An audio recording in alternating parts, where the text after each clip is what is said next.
Ya, bismillahirrahmanirrahim. Assalamualaikum warahmatullahi wabarakatuh. Alhamdulillahillazi binikmati tatimus sholihah.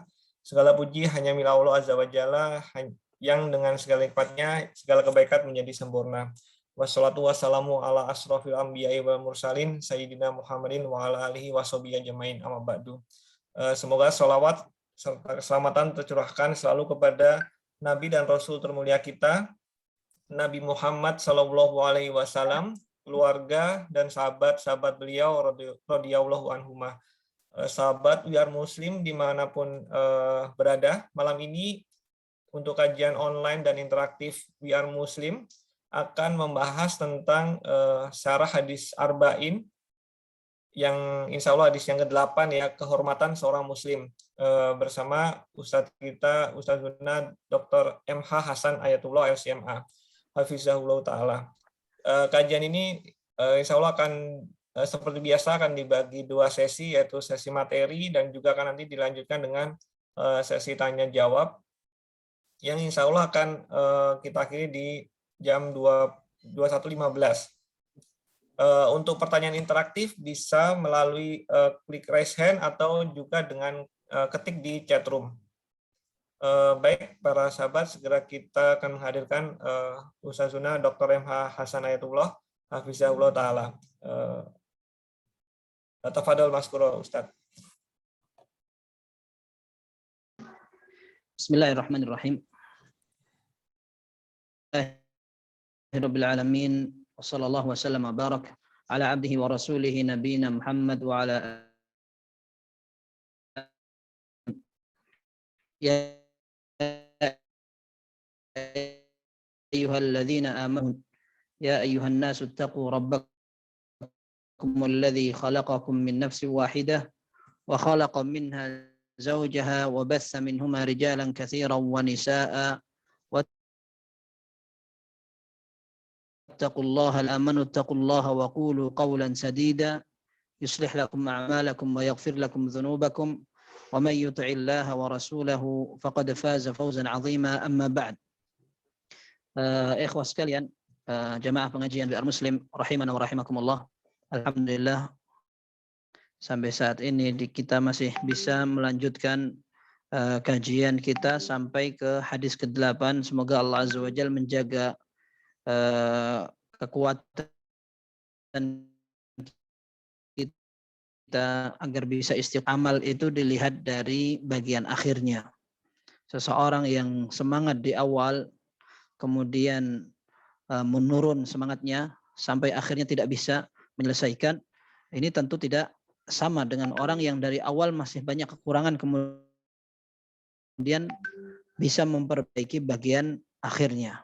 Akan tetapi yang lebih baik dari itu adalah orang yang bisa sabar dari awal sampai akhir, dan semoga yang kita pelajari dan yang akan kita pelajari bisa bermanfaat, bisa kita amalkan sehingga bisa menambah sampai kita menggapai ridha Allah Subhanahu wa Ta'ala.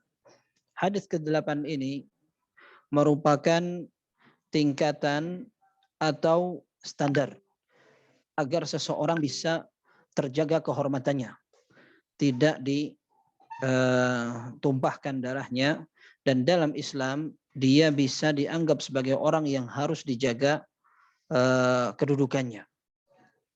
Dan hadis ini merupakan hadis yang sahih, diriwayatkan oleh Imam Bukhari dan Muslim, kemudian diriwayatkan juga dalam hadis yang banyak tentang makna dari hadis ini.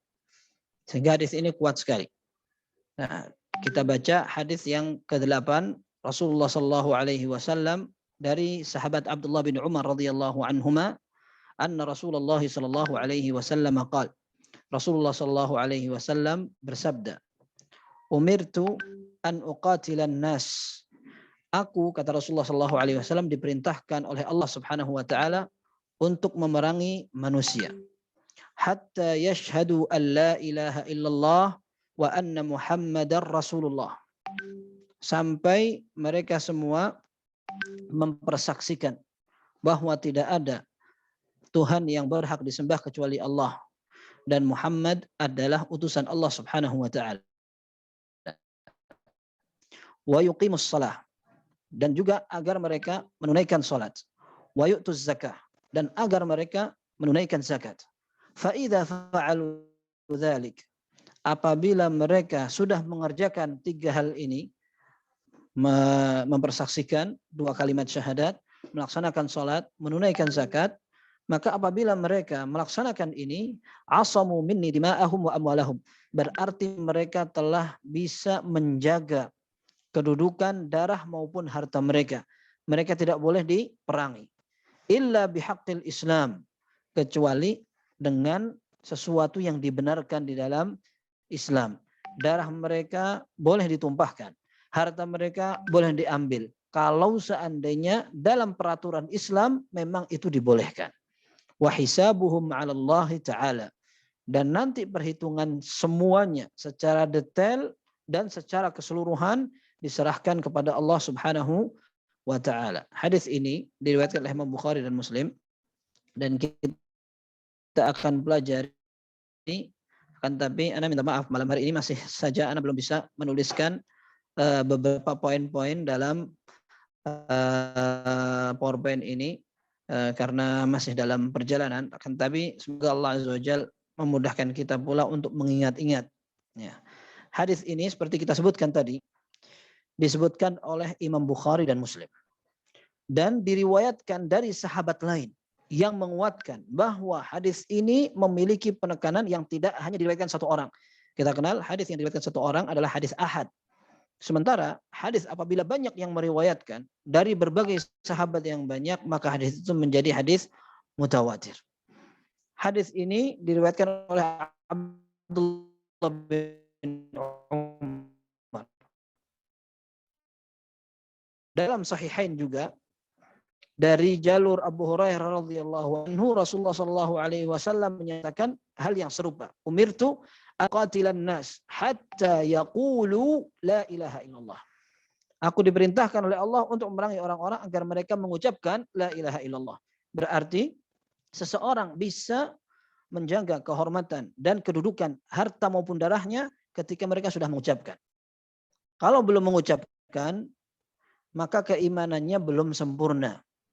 Kita sudah bahas pada pembahasan hadis-hadis sebelumnya tentang rukun iman, rukun Islam. Nah, tentang rukun Islam, bahwa seseorang dalam menyempurnakan keimanannya, dia harus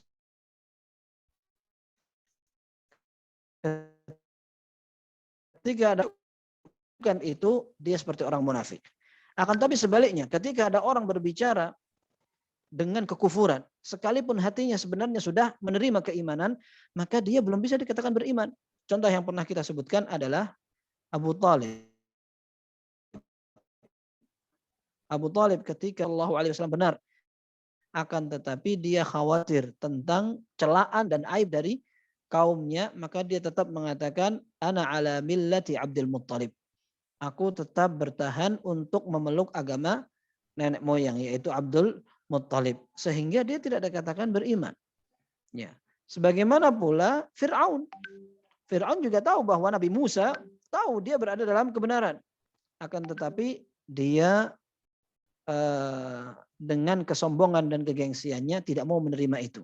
Maka dalam surat Asy-Syu'ara dikatakan wajahadu biha wastaiqanatha anfusuhum. Maka Fir'aun dan bala tentaranya tetap bersikap ngeyel. Padahal hati mereka yakin dengan kebenaran itu. Maka di dalam hadis ini disebutkan orang yang sudah mengucapkan la ilaha illallah, dia tidak boleh dibunuh. Dan hadis ini atau makna ini juga memiliki banyak penguat. Ya, artinya ketika seseorang sudah mengucapkan kalimat syahadatu alla ilaha illallah, berarti dia tidak boleh diapa-apakan, tidak boleh dianggap kafir, tidak boleh dirampas hartanya, tidak boleh dibunuh, ditumpahkan darahnya. Dan ini menjadi keyakinan Ahlus Sunnah wal Jamaah. Orang yang keislamannya, ini pernah kita pelajari pula dalam syarah hadis yang ketiga, ya, penjelasan hadis yang ketiga, dan juga penjelasan hadis yang kedua kalau tidak salah. Ya, orang yang sudah jelas keislamannya maka tidak boleh dengan keraguan. Ya, orang ini Muslim. Kenapa? Karena dia kayaknya. Karena dia sudah mengikrarkan 2 kalimat syahadat, maka tidak boleh seorang dikafirkan kecuali apabila betul-betul terlihat jelas dan tegas bahwa orang ini memang melakukan tindak kekufuran, kemudian sudah dijelaskan pula bahwa ini tidak boleh, lalu dia tetap ngeyel, itu urusan lain. Akan tapi hukum asalnya, orang yang sudah mengucapkan la ilaha illallah tidak boleh dikafirkan. Nah, di dalam hadis ini ada pernyataan bahwa orang yang tidak boleh diperangi adalah orang yang sudah mengumpulkan 3 kategori amal. Yaitu 2 kalimat syahadat, kemudian menegakkan sholat, dan menunaikan zakat. Berarti kalau seandainya ada orang yang tidak mau melaksanakan sholat, dia masih bisa diperangi. Akan tetapi, para ulama menjelaskan secara detail pembahasan ini.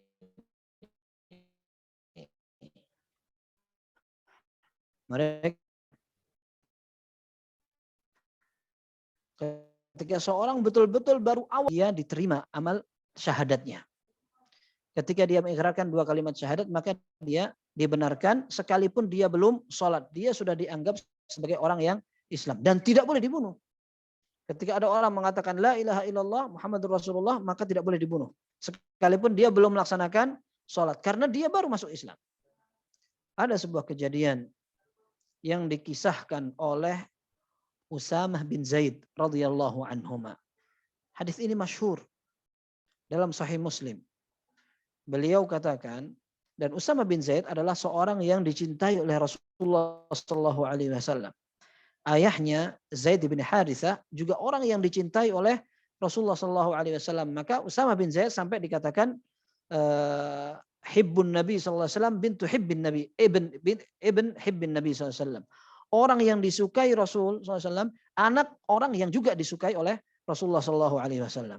Nah, Usamah bin Zaid cerita, satu saat, ba'athana Rasulullah SAW ala Huraqah. Kami diutus oleh Rasulullah SAW untuk menyerang kabilah Huraqah. Huraqah ini salah satu anggota dari kabilah besar namanya Juhainah. Ini banyak di negeri Arab. Fasabbahna al-qauma fahazamnahum. Maka kata Usamah, kami berhasil menyerang mereka dengan tiba-tiba sehingga mereka tidak siap, maka kami pun kalahkan mereka. Walahiqtu ana wa rajulun minal ansari rajulan minhum. Kemudian aku bersama salah seorang Ansar berhasil mengejar seorang dari antara mereka. Ini orang-orang kufar. Orang-orang kufar ketika perang ada orang yang lolos, maka aku bersama satu orang Ansar, dari kalangan Ansar, kita berhasil mengejar itu. Falamma ghashinahu, ketika kami berhasil untuk mendapatkan orang itu, kita hampir bunuh sudah. Kita hampir untuk tusuk dia. Dia tiba-tiba mengatakan, la ilaha illallah. Kata Usamah bin Zaid, fakaffal ansari. Maka orang Ansar yang bareng sama ana untuk mengejar dia, dia langsung mengangkat tangan, akhirnya dia tidak jadi untuk membunuh. Kalau aku enggak. Wata'antuhu birumhi hatta qataltuhu. Aku tetap tangkap dia, aku tusuk dengan tombakku sampai dia mati. Kemudian Usamah mengatakan, falamma qadimna ila Rasulillah sallallahu alaihi wasallam, ketika kami kembali menemui Rasulullah sallallahu balagha dzalika an-nabiy sallallahu alaihi wasallam. Rasulullah sallallahu mendengar cerita itu. Faqala li ya Usamah, aqataltahu ba'dama qala la ilaha illallah. Wahai Usamah, apakah kamu membunuh dia padahal dia sudah mengucapkan la ilaha illallah? Kemudian aku gampang mengatakan, qultu ya Rasulullah, innama kana muta'awwidzan. Wahai Rasul, orang itu hanya ingin melindungi dirinya sendiri. Ketika saya akan tusuk, dia mengatakan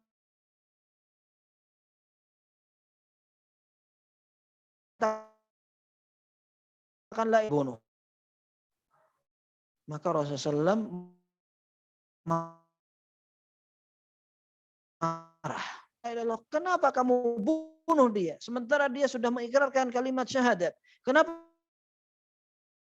engkau bunuh dia? Hatta tamannaitu anni aslamtu qabla dzalikal. Rasulullah SAW terus mengulang-ulang marah karena aku belum Islam saat itu. Seandainya aku belum Islam sampai hari itu. Nah, ini kata para ulama bukan berarti Usama bin Zaid merindukan kekufuran lagi, akan tetapi beliau sangat kecewa sekali. Beliau menyesal karena ternyata semangat dia dalam perang itu disalahkan oleh Rasul sallallahu alaihi wasallam. Dan ini menunjukkan bahwa ketika ada orang sudah mengucapkan la ilaha illallah tidak boleh dibunuh. Ya. Dan dalam riwayat lain dikatakan kenapa kamu tidak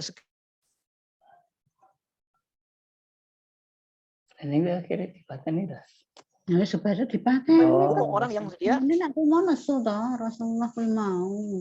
Wong wis ngucape kalimat syahadat nanti letekon belah bali toh. Terus Kok dadi bunuh itu mengucapkan la ilaha illallah sekalipun belum melaksanakan sholat, belum menunaikan zakat, maka dia tetap. Sebagian ulama mengatakan tidak. Karena ini berkait Islam dan dia tidak mau melaksanakan sholat, maka dia tetap berhak untuk dibunuh. Juga banyak belum Islam. Ini yang dianut oleh madhab Hanabilah. Kita pernah membahas sebelumnya bahwa madhab jumhur atau pendapat mayoritas ulama, orang yang tidak melaksanakan sholat selama dia meyakini sholat itu wajib, maka dia tidak kafir. Akan tapi dia tetap perlu ditakzir. Dia harus dihukum agar dia bisa bertobat dari kesalahannya tidak mau sholat itu. Akan tapi sekarang bahasanya apakah orang yang tidak melaksanakan sholat perlu diperangi atau boleh untuk dibunuh. Nah ini pendapat sebagian ulama boleh karena hadis ini berkaitan dengan itu. Sedangkan hadis yang tadi berkaitan dengan orang yang baru pertama kali masuk Islam. Maka dia diterima, syahadatnya diterima. Baru setelah dia masuk Islam, maka dia diperintahkan untuk menerapkan konsekuensi keislamannya. Konsekuensi keislamannya apa? Pertama kali harus menunaikan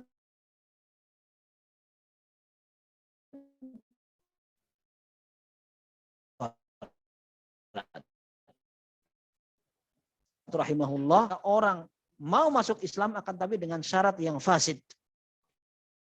Dengan syarat yang rusak, maka syarat itu tetap diterima. Ya. Orang masuk Islam, saya mengatakan saya mau Islam tapi saya tidak mau sholat. Ya. Kata Imam Ahmad rahimahullah, ini syarat yang fasid, syarat yang payah, rusak. Tapi diterima saja karena dia masih mau masuk Islam. Tapi nanti begitu dia sudah masuk Islam, maka baru dia diwajibkan untuk menjalankan konsekuensi keislamannya, yaitu harus mau sholat, menunaikan zakat, kemudian juga ibadah-ibadah lainnya. Nah, ada juga orang yang waktu itu mau masuk Islam, akan tetapi dia tidak mau sedekah dan tidak mau berjihad. Ini diriwayatkan oleh Abdullah bin diriwayatkan oleh Jabir bin Abdullah, Musnad Imam Ahmad. Ishtaratat Thaqif ala Rasulillah sallallahu alaihi wasallam, orang-orang yang tinggal di daerah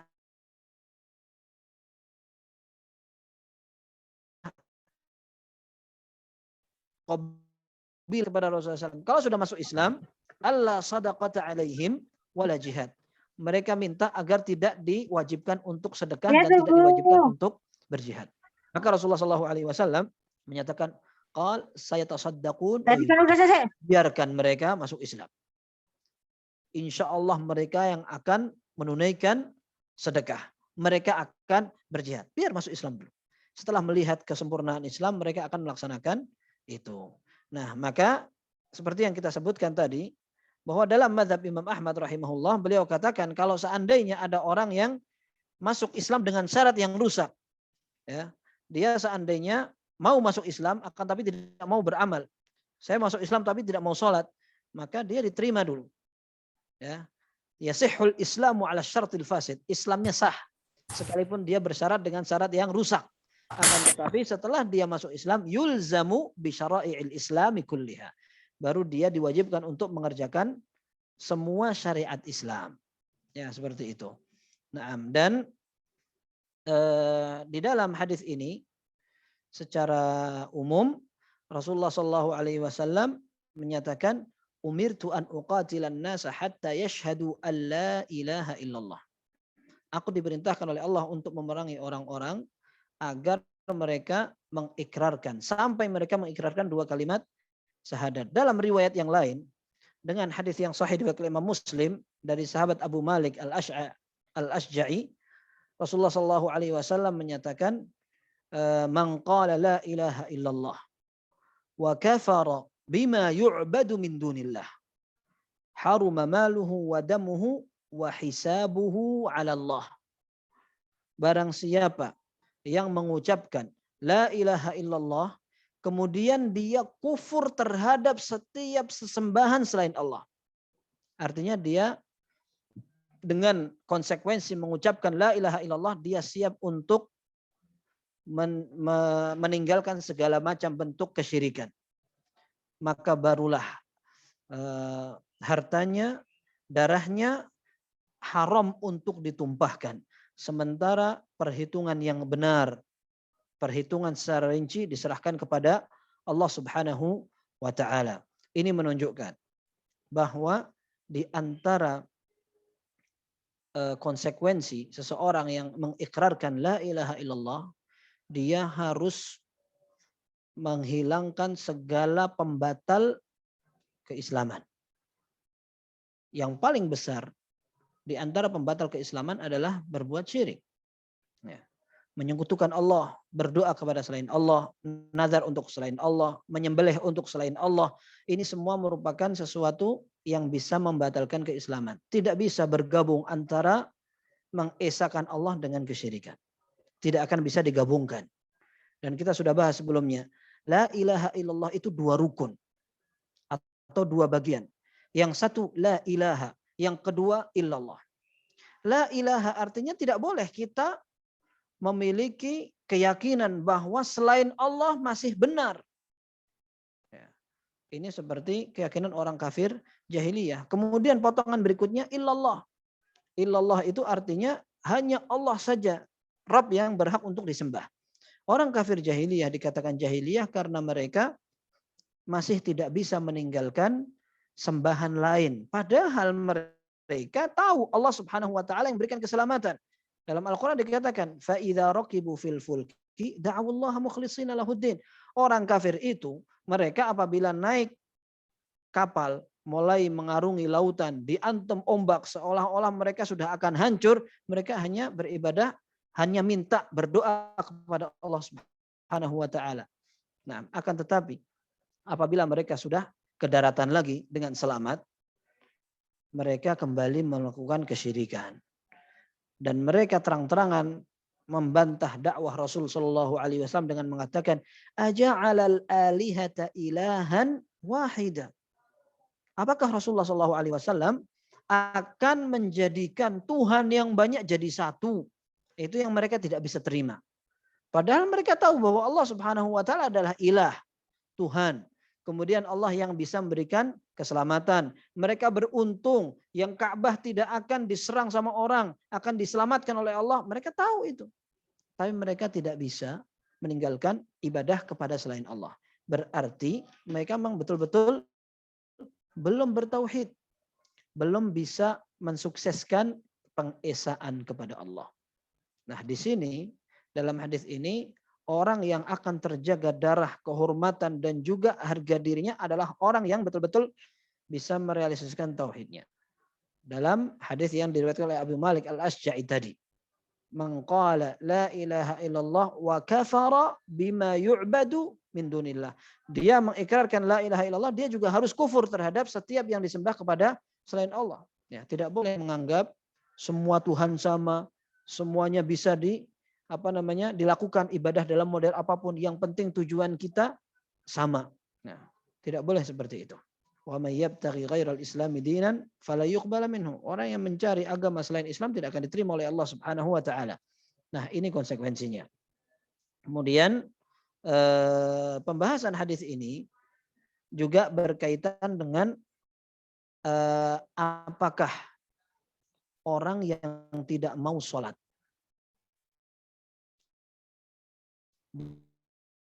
dia tidak mau sholat, kalau seandainya memang pantas diperangi. Tentu orang yang memerangi bukan personal atau individu dari masyarakat kaum muslimin. Ketika berbicara tentang hal-hal yang berkaitannya hudud dan ta'zir, hukuman melalui undang-undang Islam, maka kaitan penerap yang dibahas dalam buku fikih maupun syarah-syarah dalil adalah kaitan dengan orang-orang yang berwenang.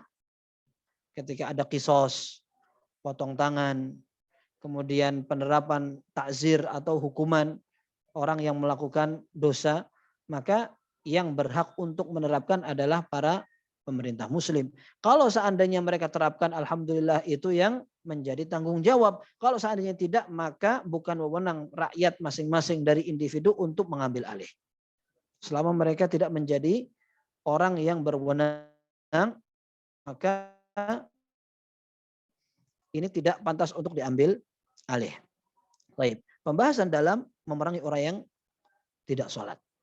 Barangkali kita pernah membahas bahwa orang yang tidak sholat, para ulama sepakat harus dihukum. Sekalipun kita pernah sampaikan, menurut mazhab Imam Ahmad, orang yang tidak sholat kafir. Menurut pendapat jumhur dan mayoritas ulama, selama tidak menganggap bahwa sholat itu tidak wajib, maka dia tidak kafir. Dia tidak sholat. Dia tidak sholat, benar. Akan tapi dia masih meyakini bahwa sholat itu wajib.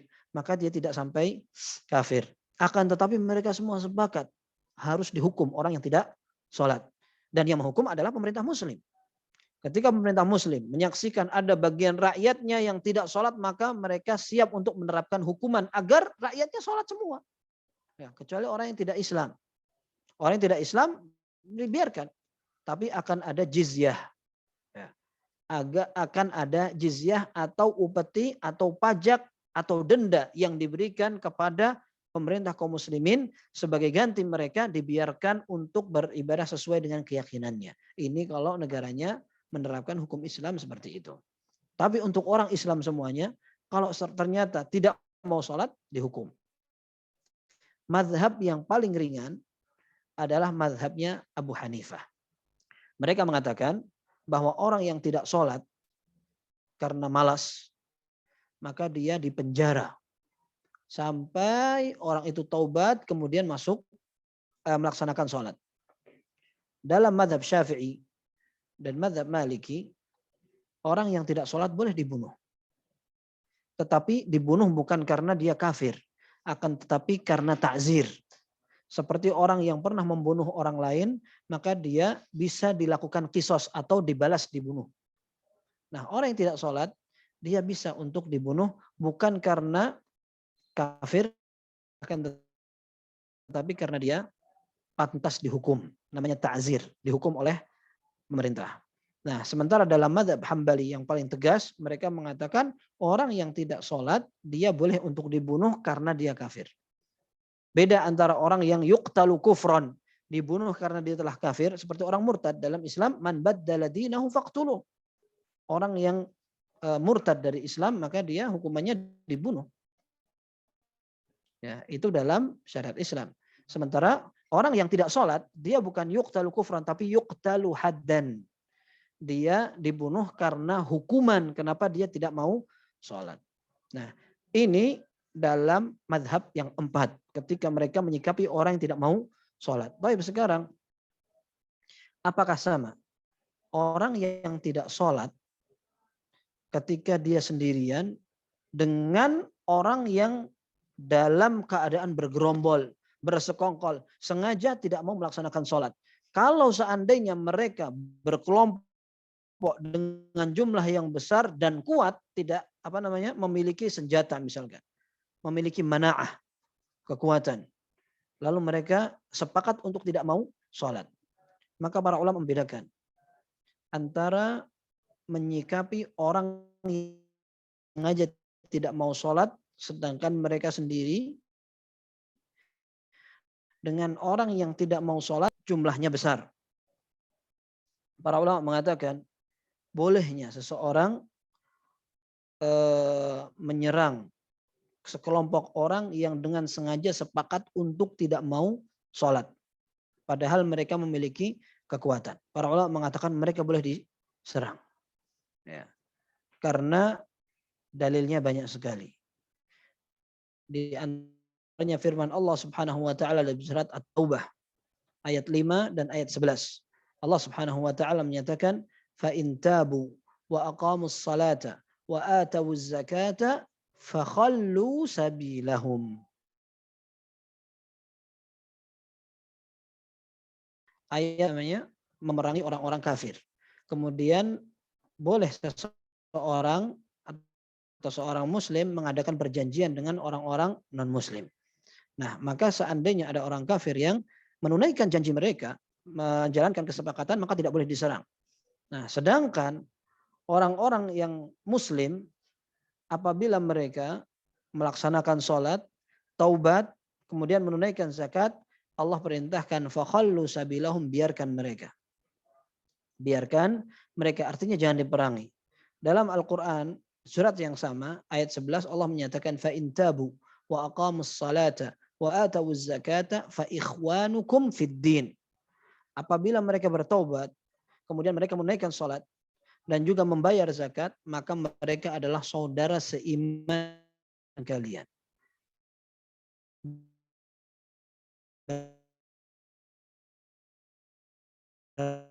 Berarti bukan termasuk saudara kalian seagama dan seiman. Quran surat Al-Bayyinah ayat 5 Allah menyatakan wa ma umiru illa liya'budullaha mukhlishina lahud-dina hunafa wa yuqimus salata wa yu'tuz zakah. Mereka tidak diperintah oleh Allah Subhanahu wa taala kecuali untuk mentauhidkan Allah, untuk beribadah kepada Allah, menakan, memurnikan ibadah itu sebersih-bersihnya. Kemudian mereka juga diperintahkan untuk melaksanakan sholat, menunaikan zakat. Ayat ini di Al-Bayyinah ayat 5 ini sejalan dengan hadis yang kita pelajari ini. Nah, berarti ketika ada orang tidak menunaikan itu, mereka boleh diperangi ketika jumlah mereka besar dan memiliki kekuatan. Bahkan oleh Abu Bakar pertama memimpin kaum muslimin sebagai khalifah Rasulullah sallallahu alaihi wasallam,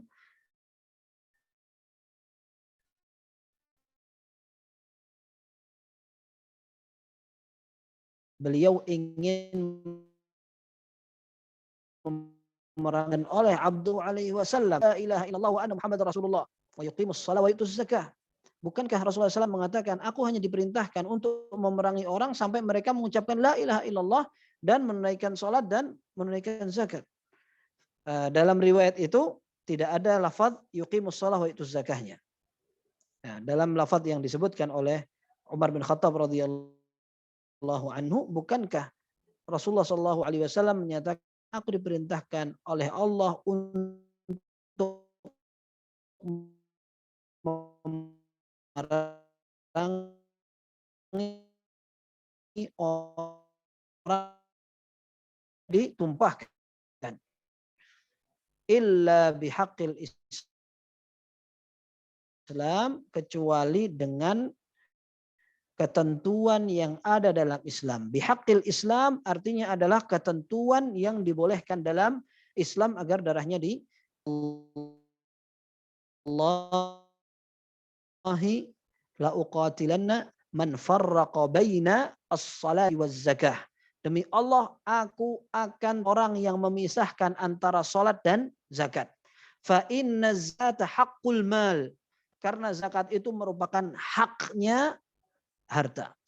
Artinya dalam Islam ada ketentuan bahwa zakat itu merupakan hak yang harus ditunaikan dalam hal harta. Berarti Abu Bakar radhiyallahu anhu mengambil juga kesimpulan dari hadis yang kita pelajari ini dari penggalan kata Rasul sallallahu alaihi wasallam, illa bihaqqil Islam. Orang sudah syahadat, sudah sholat, sudah zakat, akan tetapi ada beberapa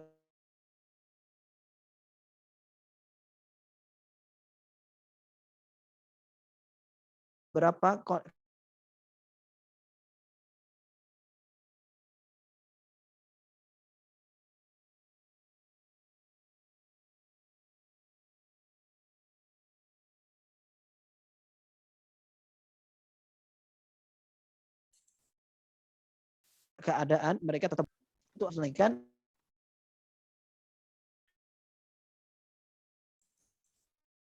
maka sholat merupakan dengan menggunakan badan. Kalau ada darahnya boleh ditumpahkan. Ini dipahami oleh para ketika ada orang sudah mengucapkan 2 kalimat syahadat, mestinya dia sudah dijaga. Tidak boleh ditumpahkan darahnya. Akan tetapi kalau seandainya dia sendiri jana ala nafsihi, ya, dia sendiri melanggar ketentuan syariat Islam sehingga dia tetap melakukan sesuatu yang kalau dalam Islam yang seperti ini boleh untuk dihukum, maka tetap sekalipun dia sudah Islam dengan sah, dia tetap boleh dibunuh. Para ulama mengambil kesimpulan dari hadis ini, adanya hadis lain yang menunjukkan bahwa darah seorang muslim boleh ditumpahkan kalau dia melakukan beberapa dosa yang hukumannya memang dibunuh. Dalam hadis yang sahih diriwayatkan oleh Abdullah bin Umar, kalau tidak salah, Rasulullah sallallahu Abdullah bin Mas'ud, Rasulullah sallallahu alaihi wasallam menyatakan, la yahillu damu mri'in muslimin yashhadu an la ilaha illallah wa anna Muhammadar Rasulullah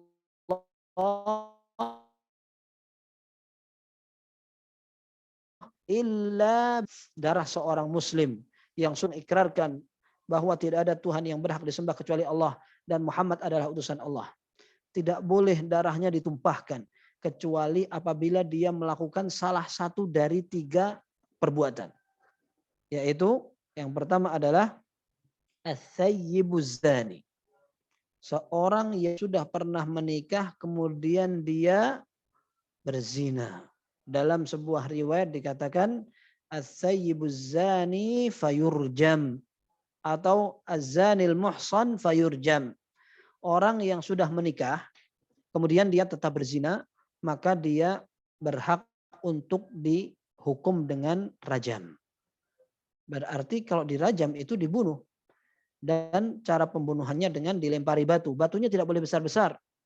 Batunya harus seperti haddal khasf, hasa al-qadhf.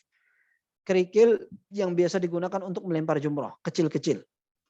Nah, agar orang ini juga tidak tersiksa. Akan tapi memang dihukum.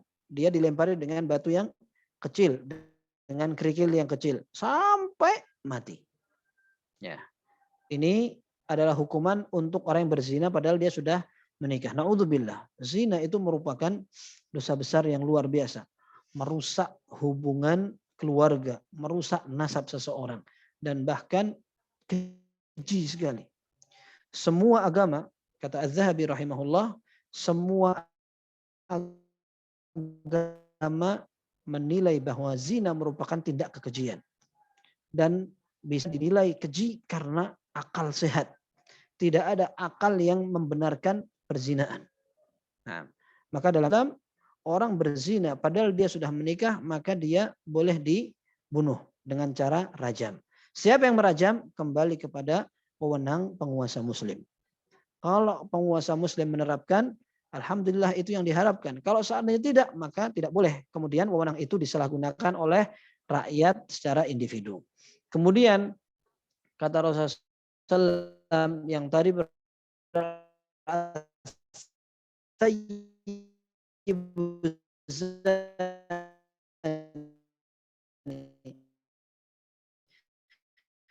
yang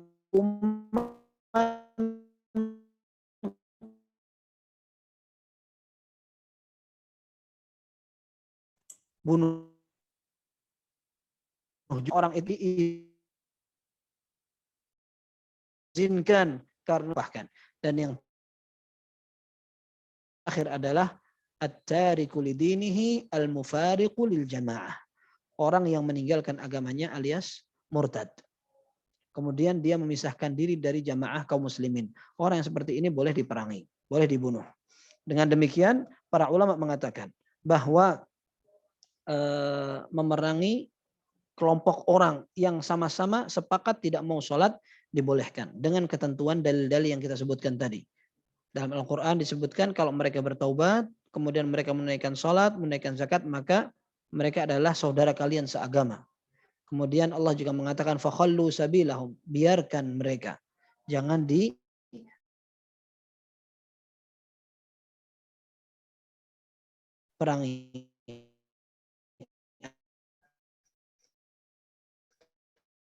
Berbeda per individu tidak mau sholat. Kalau yang tadi adalah orang-orang jamaah, komunitas, kelompok orang yang kuat, memiliki senjata misalnya. Tapi mereka tandainya ada orang yang sendirian, dia tidak mau sholat. Dia juga sama, boleh langsung diperangi atau tidak. Ini khilaf di antara para ulama. Mayoritas ulama mengatakan, di antaranya Imam Malik, Syafi'i dan Imam Ahmad, bahwa orang yang melakukan pelanggaran dalam syariat, dia boleh dibunuh kalau yang dilanggar adalah kewajiban sholat. Kalau kewajiban yang lain, sekalipun dalam hadis ini, orang yang tidak menunaikan zakat. Aku diperintahkan oleh Allah Subhanahu wa Ta'ala untuk memerangi orang yang tidak mau menerima Islam. Sampai mereka mau berikrar 2 kalimat syahadat dan menunaikan sholat serta menunaikan zakat. Tapi kalau seandainya para ulama mengatakan apabila yang tidak mau menunaikan zakat adalah satu orang maka tidak diperangi. Menurut mayoritas ulama. Tapi kalau seandainya yang tidak mau dikerjakan adalah sholat, sholat itu merupakan tindakan atau ibadah yang sangat besar. Maka sekalipun yang tidak mau menunaikan sholat adalah orang yang satu sendirian, dia boleh untuk dibunuh. Ini menurut pendapat banyak ulama, mayoritas ulama. Bahkan tadi kita sebutkan bahwa orang yang tidak mau sholat karena malas, sekalipun dia tidak mengingkari kewajiban sholat fardu yang kita bahas ini. Nah, orang yang tidak mau melaksanakan sholat, maka menurut para ulama semuanya sepakat boleh dihukum. Dalam mazhab Maliki dan mazhab Syafi'i boleh dihukum dengan pembunuhan secara hukuman undang-undang Islam. Nah, adapun yang lain seperti zakat, haji, kemudian sedekah dan sebagainya, para ulama berbeda pendapat. Kebanyakan mereka mengatakan tidak boleh dibunuh. Tidak boleh dibunuh kalau seandainya yang melakukan tindakan pelanggaran undang-undang Islam itu adalah orang yang sendirian. Nah, berbeda kalau seandainya yang melakukan adalah komunitas, kelompok yang sama-sama memiliki kekuatan. Khawatirnya mereka akan mengajak orang lain untuk tidak melaksanakan rukun Islam.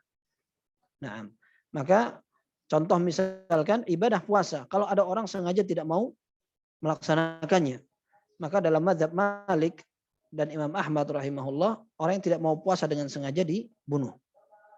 Dengan hukuman tentunya, bukan dikatakan dia kafir, akan tapi dia dihukum karena dia sengaja tidak mau menunaikan puasa.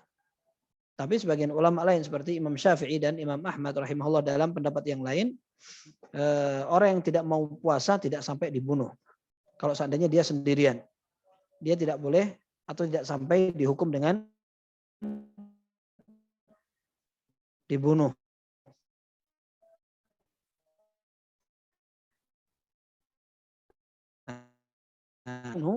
Orang yang tidak melanggar hakul Islam. Hakul Islam artinya adalah sesuatu kewajiban yang harus ditunaikan dalam Islam. Baik. Kemudian dalam akhir hadis ini dikatakan wa hisabuhum 'ala Allah taala. Urusan hitung-hitungan yang benar, detail dan hakikat dari perbuatan seseorang ini diserahkan kepada Allah. Kapan itu? Hari kiamat. Ketika hari kiamat. Ketika ada orang tidak menunaikan Islam.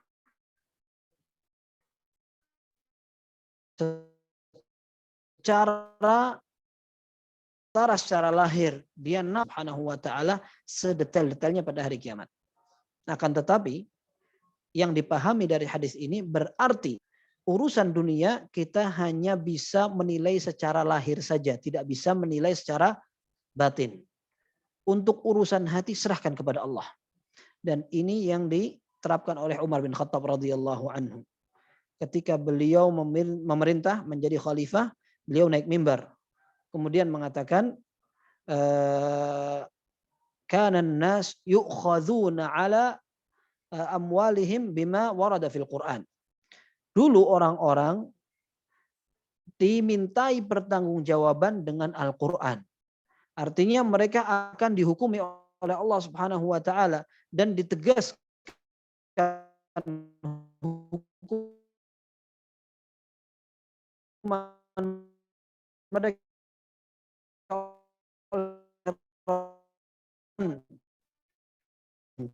kata. Saat ini wahyu sudah terputus. Ketika Rasulullah SAW sudah meninggal berarti wahyu selesai. Tidak akan ada lagi wahyu yang turun. Maka wa innama nu'amilukumul ana bima dhahara lana min a'malikum. Sekarang yang saya bisa adalah saya akan memperlakukan kalian dengan sesuatu yang nampak. Maka barang siapa yang menampilkan tindakan kebaikan, maka kita akan melakukan dia dengan baik. Menampilkan kesolehan, maka kita amalkan dia, kita perlakukan dia dengan orang soleh. Akan tetapi ketika ada orang yang menampilkan keburukan, mencuri, membunuh, berzina dan sebagainya, maka sekalipun wa in kana sariratahu hasanah, sekalipun niatnya hatinya katanya baik, sekalipun dia beriman, maka kita tidak akan percayai itu. Kita akan memperlakukan seorang dengan apa yang nampak dari perilaku dan perbuatannya. Nah, ini juga yang bisa dipahami dari hadis yang kita pelajari ini, wa hisabuhum 'ala Allah taala. Perhitungan mereka serahkan kepada Allah Subhanahu wa taala. Tapi itu nanti hari kiamat, orang lain dengan apa yang nampak. Pemerintah ketika memperlakukan rakyatnya, maka dia lihat apa yang dilakukan sesuai dengan yang nampak saja. Ya. Ada orang yang tidak sholat dihukum. Sekalipun dia bilang, oh niat saya mau sholat, tapi ternyata nampaknya dia tidak sholat, maka dia dihukum. Ya, karena yang nampaklah yang dijadikan standar untuk hukuman selama di dunia.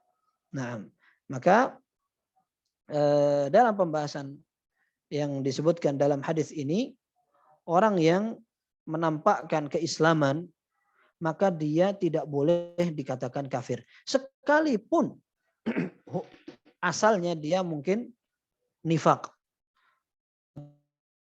atau melakukan kebaikan.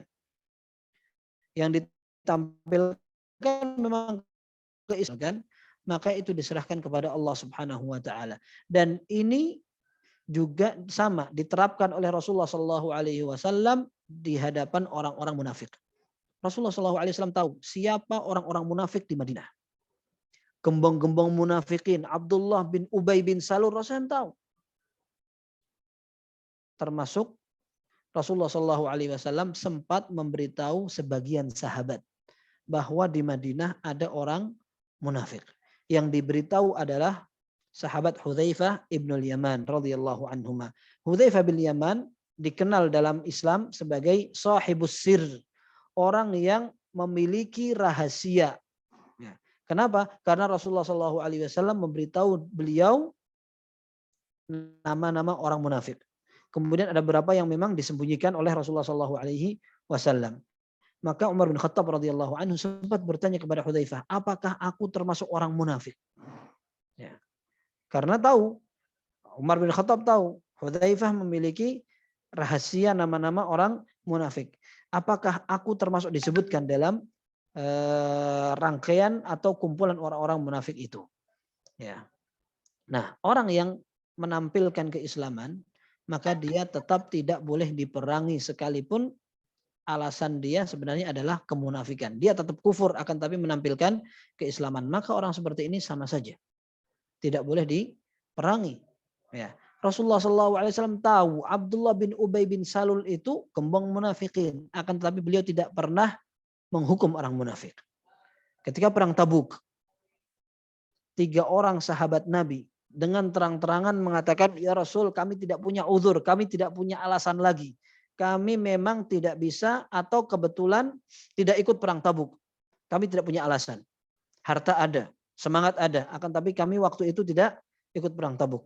Mereka dengan sengaja terus terang, kemudian Rasulullah SAW secara tegas memberikan keputusan harus dihukum orang-orang yang tidak ikut perang Tabuk. Sementara orang-orang munafikin ambil alasan-alasan. Ya'tadziruna ilaikum idza raja'tum ilaihim. Ya'tadziru lan nu'mina lakum qad nabba'ana Allahu min akhbarikum. Ya. Dalam surat At-Taubah, orang-orang munafikin akan datang wahai Muhammad kepadamu untuk minta alasan. Kami nggak bisa karena kami ini, kami tidak punya apa kamu segala macam. Alasan mereka tidak bisa berjihad. Tapi Allah Azza wa Jal memberi kabar kepada Rasulullah SAW. La ta'tadiru, kalian nggak usah minta maaf. Allah Subhanahu wa Ta'ala memberitahukan aku tentang kemunafikan kalian. Akan tetapi Rasulullah SAW tidak kemudian menghukum mereka dengan pembunuhan, tidak dihukum karena mereka munafik, tidak. Karena Rasulullah SAW tidak ingin, jangan sampai ada orang yang mengatakan bahwa Muhammad telah membunuh sahabatnya sendiri. Padahal yang akan dibunuh itu adalah orang-orang munafik.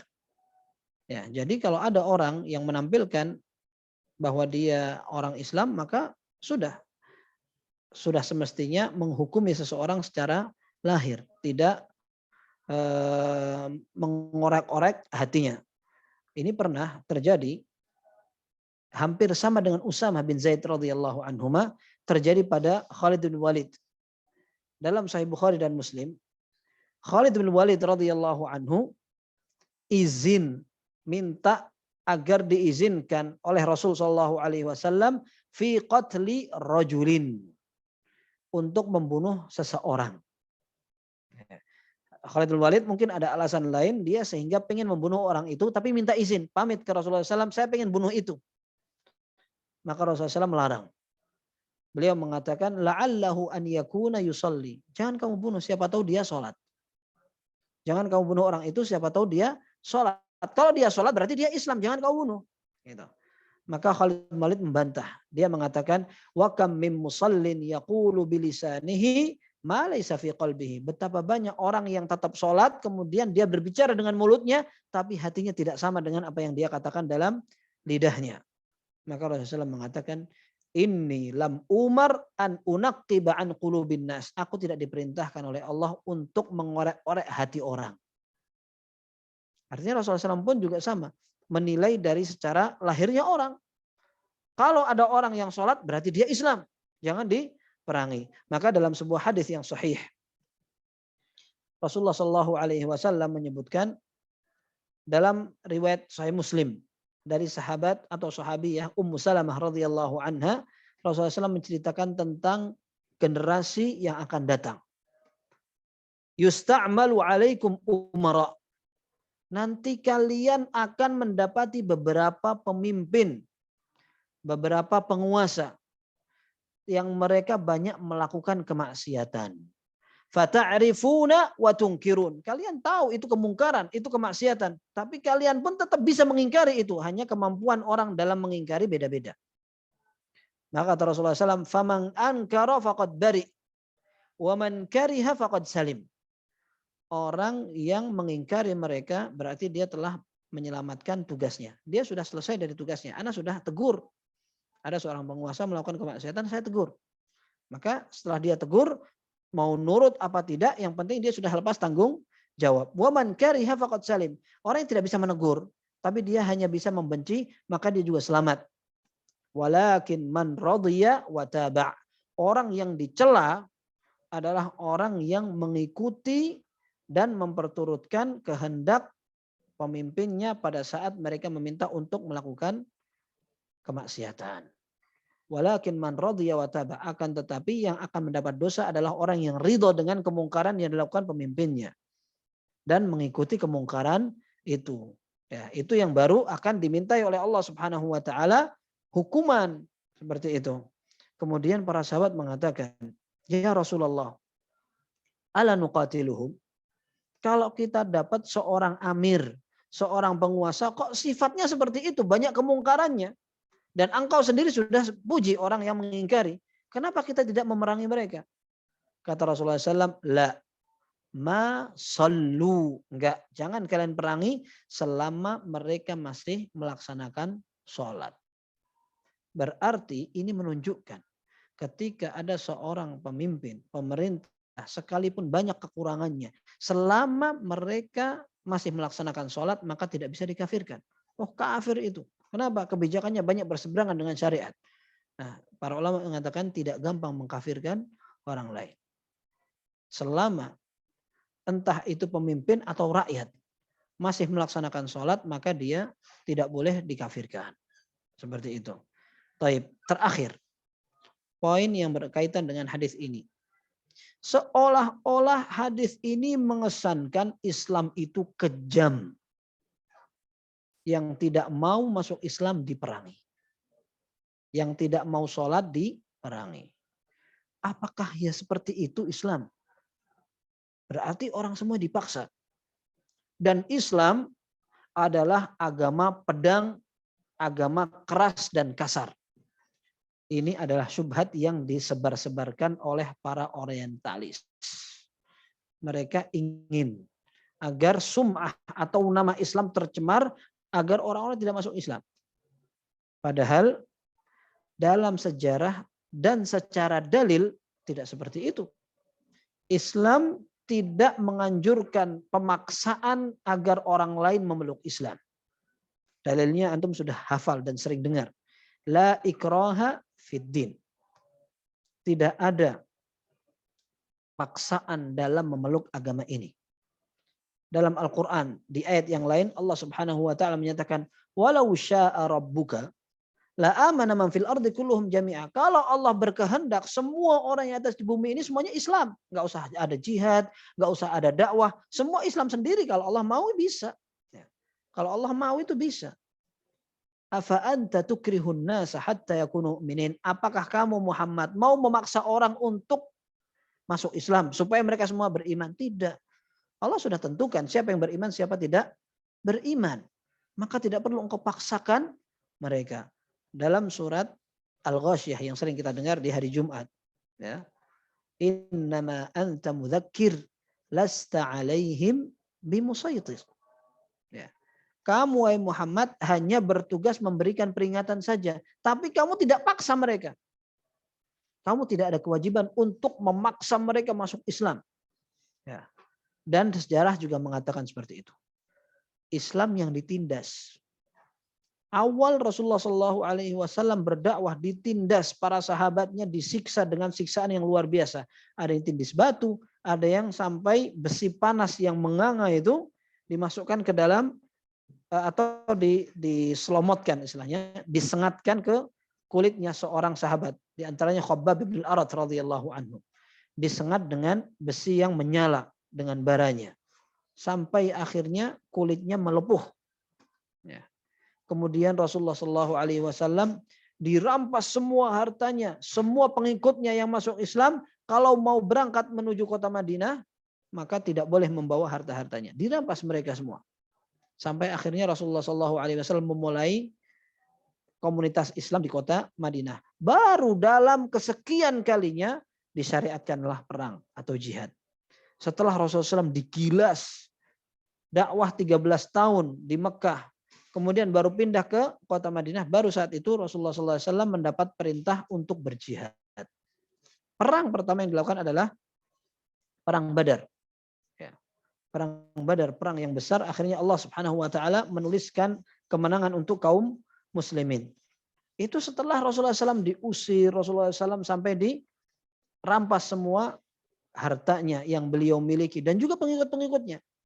Nah, kemudian masuk Islam secara sejarah komunitas besar dan rombongan orang-orang yang masuk Islam berbondong-bondong bukan karena jihad, akan tetapi dengan dakwah. Ketika terjadi Sulhul Hudaybiyah, perjanjian perdamaian Hudaybiyah, akhirnya orang-orang Islam mau tidak mau harus menerima persyaratan yang diajukan orang kafir. Karena orang Islam pengen melaksanakan umroh, mereka sudah kangen dengan kota Makkah. Mereka pengen umroh, tapi orang-orang kafir Quraisy tidak mengizinkan. Kalian boleh umroh tahun depan. Kemudian kita ingin membuat perjanjian gencatan senjata, tidak boleh saling serang. Tapi mereka pengen orang yang datang dari Madinah ke kota Mekah ingin murtad tidak dihalangi. Tapi kalau ada orang yang dari Mekah ingin ke kota Madinah masuk Islam, tidak boleh diterima, harus dikembalikan ke kota Mekah. Seolah-olah perjanjian ini merupakan sesuatu yang merugikan kaum muslimin. Nah, akan tapi Rasulullah SAW mengatakan, ayo kita laksanakan saja. Ya. Man ja'ana minhum fasayaj'alullahu lahu makhraja. Kata Rasul SAW, kalau ada orang kafir yang ingin masuk Islam, memang kita tidak terima nanti. Sesuai dengan poin perjanjian, kita tidak terima dia. Akan tetapi Allah yang akan memberikan jalan keluar. Sementara waman dzahaba ilaihim minna fa'ab'adahullah. Kalau ada orang yang sudah masuk Islam kemudian dia murtad akhirnya kembali ke kampung halamannya, maka Allah yang akan menjauhkan dia dari hidayah. Sampai akhirnya banyak kejadian. Kejadian ada orang masuk Islam, oleh Rasulullah tidak diterima. Kita dalam keadaan perjanjian, kita nggak boleh menerima antum. Sudah antum pulang sana. Akhirnya sebagian sahabat mereka bikin markas di gunung atau padang pasir. Mereka tidak diterima oleh Rasulullah SAW, tapi mereka juga tidak mungkin pulang ke kota Makkah. Akhirnya mereka bikin semacam komunitas orang-orang yang sudah masuk Islam tapi belum bisa bergabung dengan Rasulullah SAW. Selama perjanjian itu Rasulullah SAW menyebarkan dakwah sampai banyak orang yang masuk Islam. Nah, ini di zaman beliau. Kemudian jihad pun, setiap jihad Rasulullah SAW akan menganjurkan setiap pasukan maupun panglimanya untuk mendakwahkan Islam. Begitu mereka menerima Islam, jangan dilanjutkan perangnya. Karena Islam adalah agama rahmah, agama sopan santun, lemah lembut. Maka kalaupun ada kekerasan, maka itu merupakan salah satu usaha untuk membentengi diri dari serangan atau membalas. Ya. Dan itu yang terjadi. Rasulullah SAW mendapat ancaman dari berbagai dinasti, termasuk Romawi dan kekaisaran Persia. Mereka mengancam Rasulullah SAW. Maka Rasulullah SAW tunjukkan bahwa kita juga bisa berperang dan kita memiliki kekuatan. Seperti itu. Akan tapi jihad bukan tujuan satu-satunya, akan tapi hanya sebagai wasilah untuk berdakwah. Dan realitanya dakwah Islam menyebar tanpa ada jihad juga banyak. Kaum muslimin bisa mendapatkan nikmat hidayah Islam tidak melalui pedang. Nah, ini yang sering digembar-gemborkan oleh para orientalis agar nama Islam ini jelek. Dengan hadis ini pula. Nah, akan tapi para ulama menjelaskan bahwa hadis ini menunjukkan bahwa orang yang sudah masuk Islam dia memiliki konsekuensi untuk betul-betul disiplin dengan Islamnya. Kalau tidak melaksanakan seperti itu, apa bedanya antara dia dengan orang yang non-muslim seperti itu. Nah, wallahu taala a'lam. Ini barangkali yang bisa kita pelajari malam hari ini. Mudah-mudahan bermanfaat dan kurang lebihnya mohon maaf. Sallallahu alaihi wasallam baraka nabi Muhammad wa ala alihi wa sahbihi ajma'in. Walhamdulillahirabbil alamin. Jazakallah khairan Ustaz atas ilmu yang diberikan. Afwan tadi Ustaz, kameranya saya matikan tadi karena sinyalnya putus-putus. Oh gitu. Ya. Khairan insyaallah. Baik, jamaah bila ada pertanyaan silakan bisa raise hand atau juga bisa langsung tulis di chat room mengenai kajian hari ini.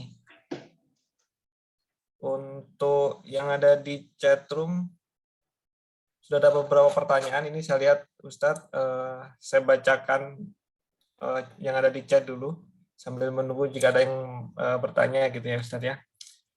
Ini dari Pak Zul. Assalamualaikum warahmatullahi wabarakatuh. Ustadz, semoga Ustadz dan Ikhwan Fillah selalu dalam lindungan Allah Subhanahu wa taala dalam menghadapi ujian di pandemi ini. Amin. Afwan Ustadz, mohon izin ada 3 pertanyaan. Jika berkenan untuk pencerahannya. Yang pertama adalah apakah hukumnya bagi orang yang terjebak perang saudara dengan sama-sama membawa panji Islam dan masing-masing merasa yang paling benar, apakah kedua kelompok tersebut mendapatkan dosa? Baik.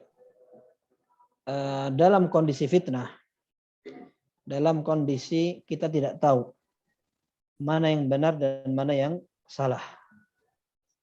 Bagaimana dalam hadis yang sahih, tidak akan terjadi hari kiamat sampai terjadi pertumpahan darah. Dalam riwayat itu dikatakan, la yadril qatilu madza yaqtul wa la yadril maqtul ala ma yuqtal atau kama qala sallallahu. Orang yang terbunuh tidak tahu kenapa dia dibunuh, dan orang yang membunuh pun tidak tahu kenapa dia membunuh, sebabnya apa. Dalam kondisi banyak fitnah dan banyak terjadi musibah, di antaranya adalah dorongan seorang untuk perang saudara, sama-sama mengangkat senjata. Maka sebaik-baik langkah dari seseorang adalah menghindari fitnah itu. Jangan ikut-ikutan. Sebisa mungkin dia hindari. Dan ini yang dilakukan oleh kebanyakan sahabat ketika terjadi perang Jamal.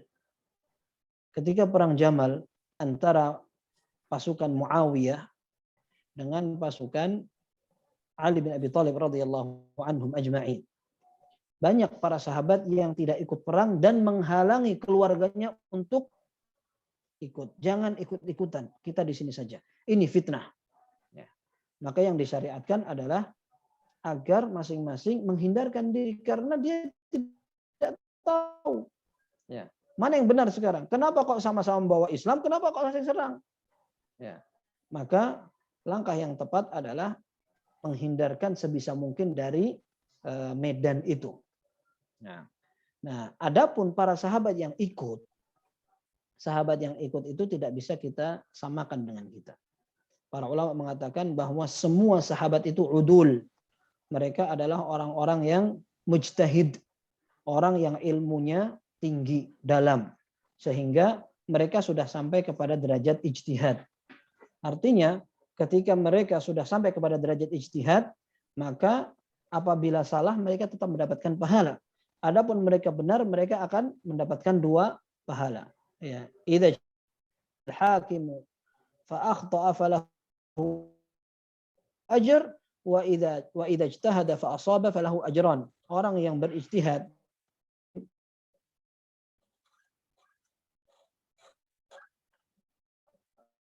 maka apabila dia mendapatkan 1, mereka semua mujtahidun. Mereka adalah orang-orang yang ahli ijtihad.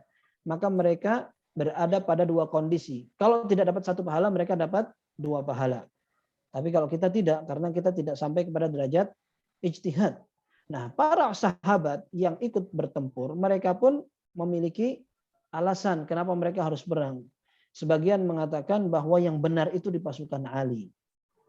Maka hal ini perlu dibela agar yang benar itu nampak dan menang. Nah, sebagian orang mengatakan Muawiyah juga tidak salah. Dia kan hanya ingin menuntut balas saja. Orang-orang yang membunuh Utsman, diselesaikan dulu urusan mereka, baru kita berbaiat gitu. Jadi mereka ingin juga agar diselesaikan urusan qisas untuk orang yang membunuh Utsman. Utsman radhiyallahu anhu, seorang calon penghuni surga, diserang, dikepung, kemudian dibunuh dengan cara yang zalim seperti itu. Kita ingin keadilan begitu. Nah, sehingga sebagian orang sahabat berusaha untuk mencerna kejadian itu sesuai dengan pemahaman mereka, akhirnya terjadilah itu. Bahkan sebagian sahabat mereka khawatir dengan kejadian fitnah, akhirnya tidak mau ikut-ikutan. Nah, maka langkah sekarang kita yang menghadapi banyak fitnah, banyak kejadian yang mengenaskan dan memprihatinkan di tengah kaum muslimin, maka kita berusaha untuk keluar sebisa mungkin dari fitnah itu. Apalagi kalau belum masuk dalam kancah, nggak usah coba-coba. Ya. Tidak usah coba-coba untuk masuk, termasuk diantaranya adalah mengomentari sesuatu yang tidak kita kuasai dan kita ketahui. Allah Azza wa Jalla menyatakan wala taqfu ma laysa laka bihi ilm. Innas sam'a wal basara wal fuada kullu ulaika kana anhu mas'ulan. Jangan ikut-ikutanlah yang kamu tidak tahu, karena pendengaran, penglihatan dan hati pun akan dimintai pertanggungjawaban di sisi Allah Subhanahu wa taala. Enggak usah ikut-ikut komentar atau apalagi ikut membela, membantu segala macam, bahaya, nanti ada konsekuensinya. Wallahu a'lam. Jazakallahu khairan, Ustaz. Untuk pertanyaan kedua, sekiranya kita terjebak di suatu tempat perang saudara sesama Islam, bagaimana cara kita menyikapinya? Atau perlukah kita membela kelompok yang kita anggap benar, gitu, Ustaz? Tidak usah. Ya, namanya fitnah, kita lebih baik berhati-hati. Kita menghindar saja. Kita nasihati semuanya agar jangan sampai perang saudara. Masalah apa? Masalah waris, masalah perbedaan pendapat dalam masalah ibadah, hanya perbedaan mazhab, kemudian ingin tawuran. Jangan. Yang seperti itu dinasihatkan agar jangan terjadi pertumpahan darah. Ini yang disarankan oleh para ulama. Mereka berusaha agar jangan sampai ada kerugian yang diderita oleh kaum muslimin. Selama semuanya adalah orang muslim, jangan sampai ada yang saling menumpahkan darah. Dihindari sebisa mungkin. Tidak usah bela-bela. Siapa tahu kita menganggap benar, itu dalam sebatas anggapan. Betul-betul hanya sebatas anggapan. Akhirnya kita rugi. Nah, seperti itu. Wallahu a'lam. Untuk pertanyaan ketiga dari Pak Zul, bagaimanakah sebenarnya kita menyikapi orang yang mengaku Islam, namun perkataannya terkesan sering melemahkan atau menghinakan ajaran Islam itu sendiri? Orang seperti itu dinasihati saja. Dinasihati. Sebelum kita menghukumi dia, maka yang lebih wajib untuk kita kerjakan adalah dinasihati. Kalau seandainya tidak bisa dinasihati, kita tidak perlu menghukumi juga. Kalau seandainya kita menghukumi dia juga tidak ada manfaatnya. Ya. Kita tidak tertuntut untuk menghukumi dia. Contohnya misalkan ada artis mengatakan seperti ini. Katanya yang sekarang viral, ada orang yang menginjak-injak Al-Quran. Baik, kalau seandainya kita bisa menasihati, alhamdulillah. Kalau seandainya tidak, maka komentar kita pun juga belum tentu memberikan manfaat. Menghukumi orang pun juga sama. Para ulama membedakan antara menghukumi perbuatan dengan menghukumi pelaku. Kalau menghukumi perbuatan mudah. Orang yang melecehkan Al-Quran kafir. Orang yang melecehkan agama Islam kafir. Tapi ketika kita melihat ada orang yang melakukan seperti itu, kita tidak bisa serta-merta menghukumi dia. Oh, orang itu kafir. Kenapa? Karena dia telah menghina Islam. Tidak bisa seperti itu. Karena para ulama mengatakan ketika sudah berkaitan dengan pelaku, maka ada kaitannya dengan harus diterapkannya intifa'ul mawani' wastifa'is syurut. Orang itu dikatakan kafir kalau syarat untuk mengkafirkan dia cukup. Kalau orang bodoh tidak bisa dikafirkan. Karena dia belum paham agama. Kalau seandainya dia paham agama, tidak tahu, maka dia kencang. Orang seperti ini diingatkan dulu. Lain, mengkafirkan agar selamat dan aman, tidak semua orang berhak untuk mengkafirkan. Ya. Bagaimana menghukum? Tidak perlu kita maslahatnya. Wallahu ta'ala.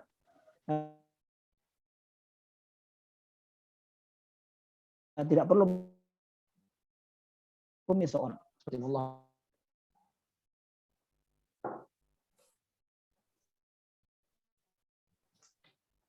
Ya, baik Ustaz. Yang terakhir tadi suaranya agak putus-putus Ustaz. Iya. Tapi insya Allah tadi sudah dapat poinnya. Terus ini saya lanjutkan ke pertanyaan selanjutnya Ustaz dari Pak Basirun. Assalamualaikum Ustaz. Semoga Ustaz selalu dalam lindungan Allah Jalla wa'ala. Izin bertanya, bagaimana hukum orang yang mampu mencegah kemungkaran dengan tangannya atau dengan lisannya, tetapi dia tidak mencegah kemungkaran yang dia ketahui, dia hanya mengingkarinya saja, tidak setuju dalam hatinya gitu. Apakah dengan hal tersebut dia mendapatkan dosa atau hanya kehilangan keutamaan pahala melakukan nahi munkar? Jazakallahu khairan Ustaz. Ya. Hadisnya memuat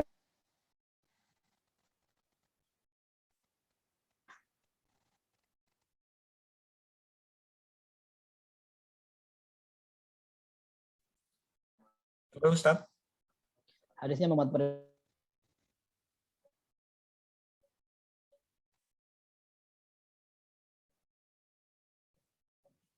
Suaranya hilang Ustaz.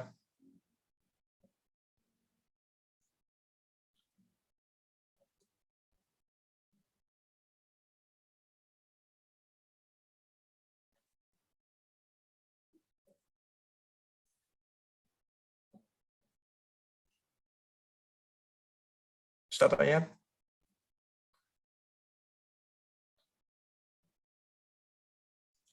Masih problem koneksi kelihatannya. Iya.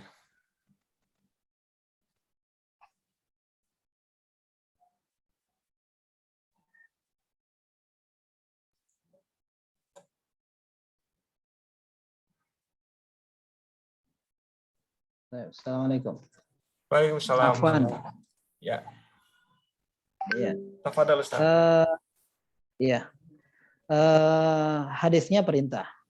Rasulullah SAW mengatakan, man ra'a minkum mungkaran falyughayyirhu biyadihi. Orang yang melihat kemungkaran adalah dia merubah, menahan dan melarang. Berarti itu perintah. Ya.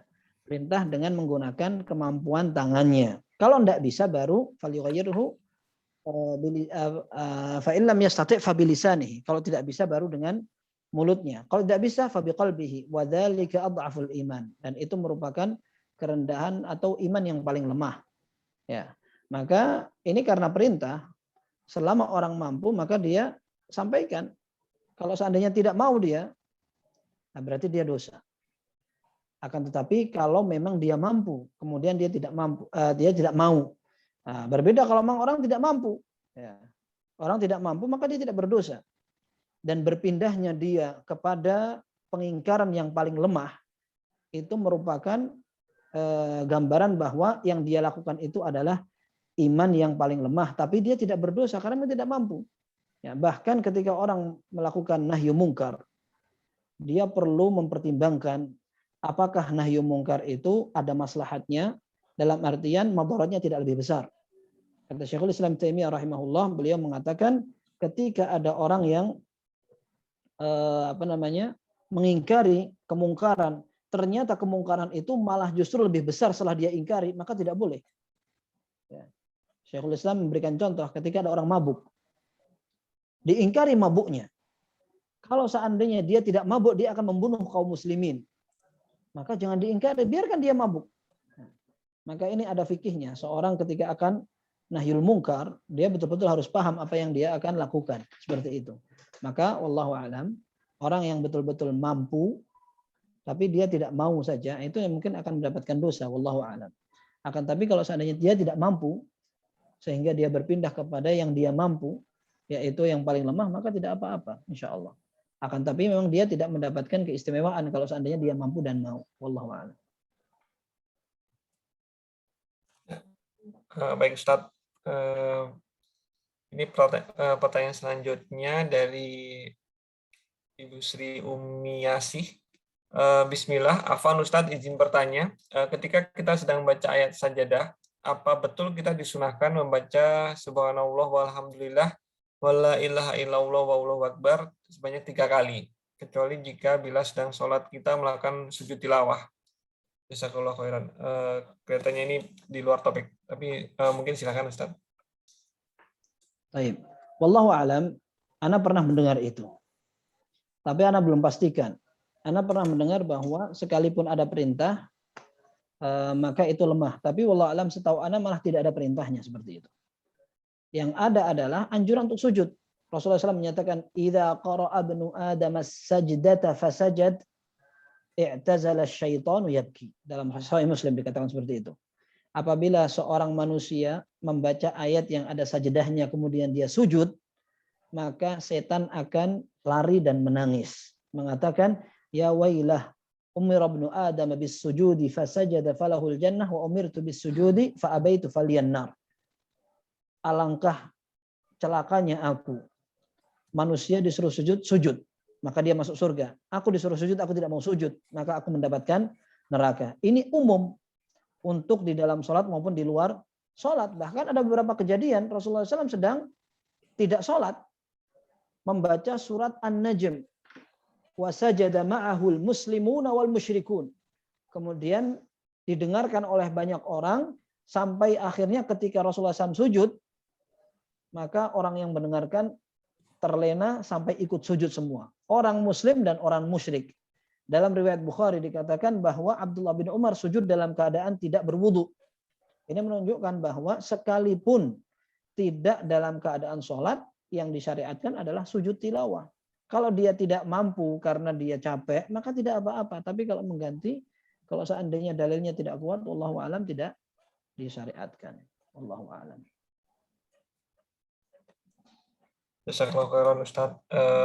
Pertanyaan selanjutnya dari Ummu Abdillah di Makassar. Assalamualaikum warahmatullahi wabarakatuh. Ustaz, mohon penjelasannya apabila sebuah hadis yang berbunyi bukan termasuk golongan kami. Pertanyaannya adalah apabila hadis yang berbunyi tersebut dilanggar, apakah kita termasuk bukan termasuk golongan Rasulullah? Jazakallahu khairan Ustaz. Wa jazakumullahu khairan. Laisa minna, bukan dari golongan kami. Ini disebutkan oleh para ulama, maksudnya adalah laisa ala tariqatina. Dia telah melakukan tindakan yang salah, bukan tindakan yang biasa menjadi syariat Islam. Begitu. Tapi para ulama mengatakan bukan berarti mereka kafir. Ya, jadi orang yang melakukan itu berarti dia salah, dan salahnya parah memang, tapi tidak dikafirkan. Seperti itu. Wallahu a'lam. Baik Ustaz, masih ada 2 pertanyaan lagi. Yang berikutnya dari Akhi Widi Nugroho. Assalamualaikum warahmatullahi wabarakatuh. Bagaimana jika ada muslim sholat tapi juga sesajen untuk arwah sudah dikasih, tapi juga sesajen untuk arwah sudah dikasih tahu tapi masih juga gitu. Jadi maksudnya mungkin sholat tapi juga masih makan sesajen gitu untuk arwah. Iya. Nah, itu memberikan sesajen itu adalah tindak kesyirikan. Ya. Tindak kesyirikan, dan itu bahaya. Harus diingatkan terus. Ya. Dan sama juga dengan orang yang sakit. Kita kalau sayang kepada orang yang sakit itu, kita akan bilang, ayo berobat ke dokter. Oh nggak bisa, dibawa ke dokter dia nggak suka. Nggak mau kayak gitu. Wujud sayang kita akan terus mengajak dia ke dokter. Kemudian sekalipun dia datang ke dokter, kemudian dikasih obat, ternyata obatnya tidak mempan, akhirnya dia tetap sakit, tetap kita akan berusaha agar dia tetap mau berobat. Nah, termasuk juga orang yang melakukan tindak kesalahan, apalagi sampai kesyirikan. Ketika dinasihati belum mau, maka bukan berarti kita mustajil atau tergesa-gesa. Berarti orang ini dinasihati tidak mau, berarti dia kafir. Tidak seperti itu. Bisa jadi penjelasan kita kurang membuat dia yakin, atau mungkin dia perlu hatinya diketuk dengan doa, atau perlu agar dia bisa menerima hidayah ini melalui jalur orang lain, atau membutuhkan waktu yang lebih lama dari yang kita sampaikan. Seperti itu. Maka ketika ada orang masih melakukan tindak kesyirikan seperti itu, maka kita berusaha untuk menasihati dengan berbagai cara. Ya, dikatakan, disampaikan, sampai dia betul-betul bisa menerima. Kalaupun seandainya dia tidak menerima, maka kita tidak juga ada maslahatnya menghukumi dia. Oh, orang ini kafir atau tidak, itu tidak terlalu penting. Tapi bagaimana cara kita agar dia bisa menerima, didoakan, dilewatkan dengan orang, dinasihatin lewat orang lain yang kira-kira dia hormati, atau dengan tulisan, atau dengan cara apapun. Ya, bukan yang penting kita bisa menghukumi dan mengatur sikap kita. Oh, orang ini berarti orang kafir. Tidak seperti itu. Itu tidak terlalu penting. Akan tapi yang paling penting adalah bagaimana agar orang ini bisa memperbaiki ibadahnya. Wallahu a'lam. Ini pertanyaan terakhir, Ustadz, dari Ibu Sita Zumala. Assalamualaikum, Ustadz. Seperti yang kita ketahui, Islam memiliki hukum dan peraturan tertentu. Pertanyaan saya, bagaimana dengan muslimin dan muslimat yang hidup di negara yang bukan negara Islam seperti Indonesia? Apakah mereka berdosa karena hukum dan peraturan itu akan bukanlah hukum dan peraturan Islam. Iya. Berhukum dengan selain hukum Islam itu adalah tugas yang ditugaskan oleh Allah Subhanahu wa taala kepada penguasa, kepada pemerintah. Ketika mereka tidak melaksanakannya, maka kita hanya dianjurkan untuk memberikan masukan. Kalau diterima alhamdulillah, kalau tidak ada anjuran untuk yang lebih dari itu. Apalagi sampai memberontak, memprotes, atau berusaha untuk melakukan tindakan menggulingkan. Na'udzubillah. Ini bukan tindakan seorang muslim ahlus sunnah. Dan kita sudahkah mendoakan mereka? Sudahkah kita memberikan nasihat dengan cara yang kira-kira bisa sampai begitu? Ya, seperti itu. Kalau seandainya kita sudah memberikan sesuatu yang sudah kita mampu, maka itu sudah bukan menjadi tanggung jawab lagi setelah itu. Dan kita tidak berdosa kalau seandainya kita dipaksa untuk melakukan sesuatu yang kita tidak mampu untuk menolak. Insya Allah Allah Azza wa Jalla akan mengampuni. Tapi selama kita mampu untuk tidak mengerjakan perintah maksiat, maka berlaku hadis Nabi Shallallahu Alaihi Wasallam, la ta'ata li makhluqin fi maksiatil khaliq. Ya, tidak boleh seorang taat kepada manusia dalam bermaksiat kepada Allah Subhanahu Wa Taala. Contoh misalkan kita diperintahkan untuk, tapi ini kan nggak ada. Kita diperintahkan untuk minum khamr, maka kita tidak boleh untuk melaksanakan itu. Ya, tidak boleh untuk melaksanakan itu karena minum khamr dosa besar, otomatis jual belinya juga dosa. Kalau seandainya ada pilihan, maka kita harus tinggalkan. Kita harus tinggalkan minum-minuman keras, jual belinya menjadi perantara untuk melariskan itu, kita harus tinggalkan karena itu dosa besar. Nah, lain kalau seandainya kita dipaksa, itu urusan lain. Ya, seperti itu. Wallahu a'lam.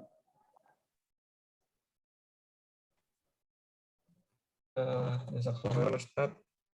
Ini masih ada satu pertanyaan lagi katanya Ustaz. Mohon izin waktu tambahan lagi Ustaz, boleh? Menyambung pertanyaan Ukti tentang hukum yang tinggal di negara kafir, bagaimana hukum warisan dan anak tiri kafir yang mendapat warisan dari harta istri yang muslim dan suami mu'alaf yang sudah meninggal. Afwan, suara antum agak putus-putus. Jangan-jangan suara anda juga putus-putus ya? Ustaz, Iya. suara Ustaz bagus. Saya mungkin yang putus-putus. Ya, suaranya Aki Oni yang tadi putus, boleh diulang sih. Ya, oke.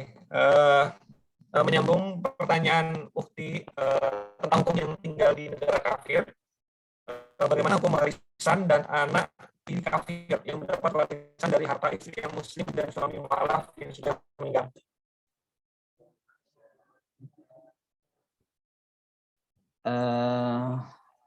Bagaimana hukum warisan dari anak tiri kafir ya? Anak tiri kafir yang mendapat warisan dari harta istri yang muslim dan suami mu'alaf yang sudah meninggal. Baik, sebelumnya pertanyaan yang tadi dikatakan negara yang bukan Islam seperti Indonesia. Ya. Tadi ada pertanyaan seperti itu, negara kafir seperti Indonesia.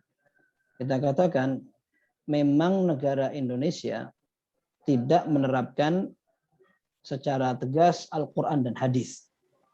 Akan tetapi menggunakan al-qawanin al-wad'iyah, ya, undang-undang yang lain. Gitu. Akan tetapi tidak bisa kita katakan langsung negara kafir. Ini harus hati-hati ya. Menghukumi seperti itu harus hati-hati. Ya. Ketika kita melihat banyak kaum muslimin yang masih sholat, pemerintah kita masih sholat, kita tidak bisa hukumi mereka kafir. Kemudian di negara kita, ibadah-ibadah dan simbol keislaman dibiarkan. Bahkan dibiarkan menyebar dan didukung. Ya. Contohnya seperti menunaikan puasa Ramadan bersama, sholat tarawih bersama, sholat Jumat dan sholat Id bersama. Kemudian ada pengumuman tentang peristiwa-peristiwa Islam seperti ada gerhana dan segala macam. Ini menunjukkan bahwa simbol-simbol keislaman masih berlaku di negara kita. Bagaimana kita langsung katakan ini negara kafir? Ini hati-hati, jangan sampai ada yang sudah terpapar virus ya. Maka yang seperti ini perlu diobati. perlu karantina ya.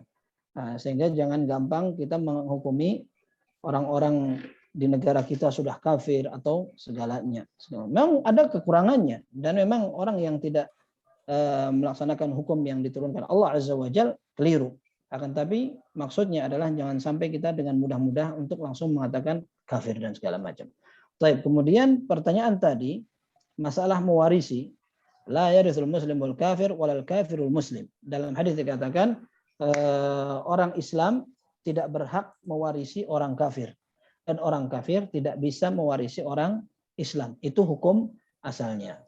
Nah, tadi pertanyaannya bagaimana seandainya seorang mewarisi dari anak tiri yang kafir, ya kan? Seorang akan mewarisi anak tirinya yang kafir. Maka wallahu alam, kalau seandainya orang yang akan diwarisi itu adalah orang yang non muslim, maka tidak boleh. Tidak boleh seperti sekalipun dia mendapatkan warisan dari orang yang aslinya muslim. Ya. Nah, sudah semestinya anak yang kafir itu tidak mewarisi dari saudaranya yang muslim. Seharusnya seperti itu. Tapi bagaimanapun kasusnya, kalau seandainya dia memiliki harta yang tadinya halal, akan tapi dia kemudian meninggal, padahal dia adalah orang kafir, kita tidak boleh mewarisi dari orang kafir. Itu yang Anda pahami. Wallahu ta'ala a'lam. Kalau salah, Anda saya merujuk. Nah, Ustaz, ini tadi yang dimaksud tadi Baik, bukan saya Indonesia, mengatakan tapi Indonesia, tapi negara Eropa. Eropa. Ya. Iya. Ya, Di karena nggak apa-apa. Swedia. Kalau seandainya ada peraturan yang tidak Islami, kita tidak taati.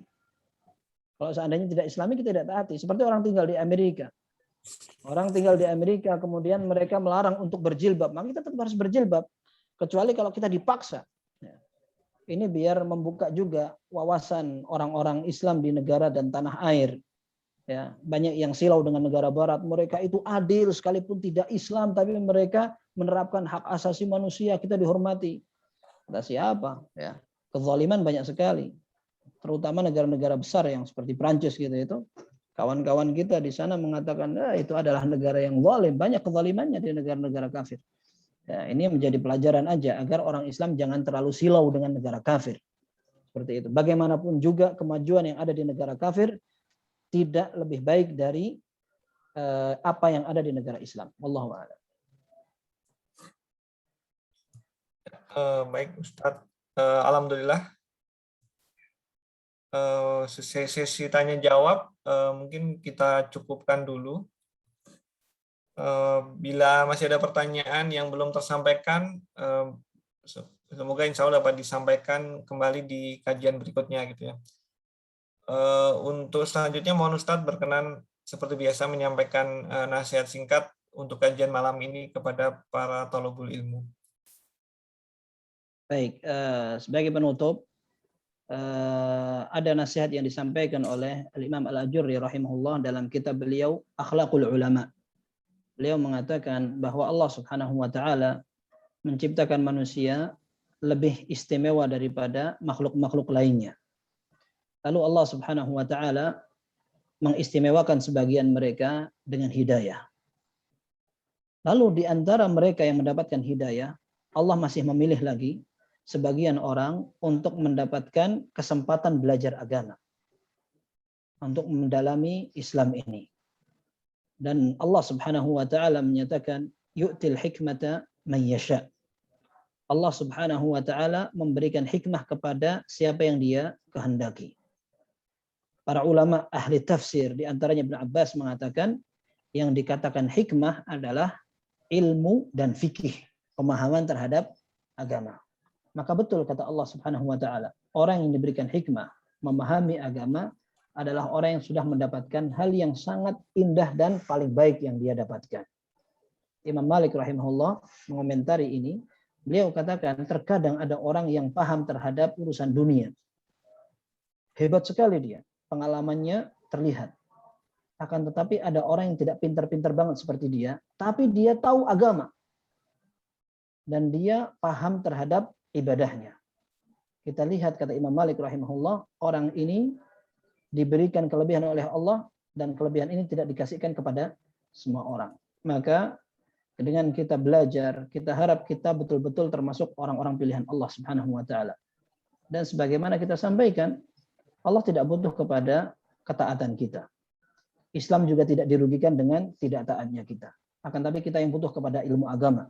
Kalau kita ibadah, maka manfaatnya akan kembali kepada kita. Maka kita berdoa kepada Allah agar kita bisa menjadi orang-orang yang dipilih untuk menghidupkan, untuk perhatian, dan bisa memperbaiki agama Islam yang kita pelajari. Wallahu taala a'lam. Dan ana takkid atau ana tegaskan kembali, apabila ada pendapat ana yang salah, ana siap merujuk untuk mengikuti pendapat yang sesuai dengan dalil. Wallahu taala a'lam. Sallallahu alaihi wasallam baraka nabiyina Muhammad wa ala alihi wa sahbihi ajma'in. Subhanakallahumma bihamdika asyhadu an la ilaha illa anta astaghfiruka wa atubu ilaik. Walhamdulillahirabbil alamin.